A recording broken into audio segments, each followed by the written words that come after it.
इंदिरापुरा स्थित जेसीसी में आज 18वां अखिल भारतीय सम्मेलन का समापन हो गया है। इस समापन समारोह के दौरान राजस्थान के मुख्य न्यायाधीश एस शिंदे ने बगैर किसी का नाम लिए कहा कि राजस्थान अपनी मेहमान नवाजी के लिए जाना जाता है, लेकिन कल यहां जो कुछ भी कहा गया उसकी आवश्यकता नहीं थी, उसे भूलिए और माफ कीजिए। जिसके बाद ही माना जा रहा है कि शनिवार को मीट के उद्घाटन सत्र में की गई राजनीतिक बातों को लेकर चीफ जस्टिस एस शिंदे ने यह बात कही है। शनिवार को उद्घाटन सत्र के दौरान मुख्यमंत्री अशोक गहलोत ने कहा था कि एक शिंदे यहां बैठे हैं, दूसरे शिंदे महाराष्ट्र के मुख्यमंत्री बन गए। मुख्य न्यायाधीश एस शिंदे ने मीडिया से बातचीत में कहा कि इस 2 दिवसीय बैठक में राजस्थान में बाल शिक्षा के साथ ही बाल विवाह, मृत्यु भोज जैसे मसलों पर भी चर्चा की गई।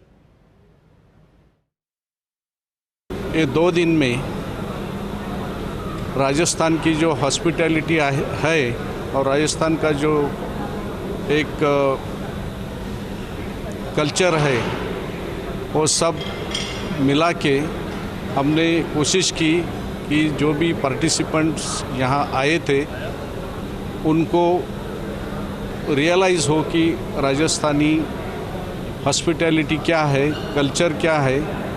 और रालसा ने जो प्रोग्राम इम्प्लीमेंट किए जो कि गरीब लोग हैं, article 39A of the constitution of India provides for quality legal aid to the needy persons of the society. तो हमने बहुत सारे इश्यूज डिस्कस किए। राष्ट्रीय विधिक सेवा प्राधिकरण उनके साथ सारे देश में जहाँ जहाँ जिन जिन राज्यों में विधिक सेवा प्राधिकरण है सभी को एक साथ लेकर कुछ बड़े गंभीर विषयों पर चर्चा की गई और हम लोग के मध्य जो चर्चा का विषय था वो यही था कि कैसे देश के गरीब व्यक्ति को सुलभ न्याय दिलाया जाए, कैसे लोगों को अच्छी से अच्छी विधिक सेवा प्रदान किया जाए, कैसे जेलों में रह रहे प्रकरणों को जल्दी से निपटारा किया जाए और कैसे लोक अदालतों के माध्यम से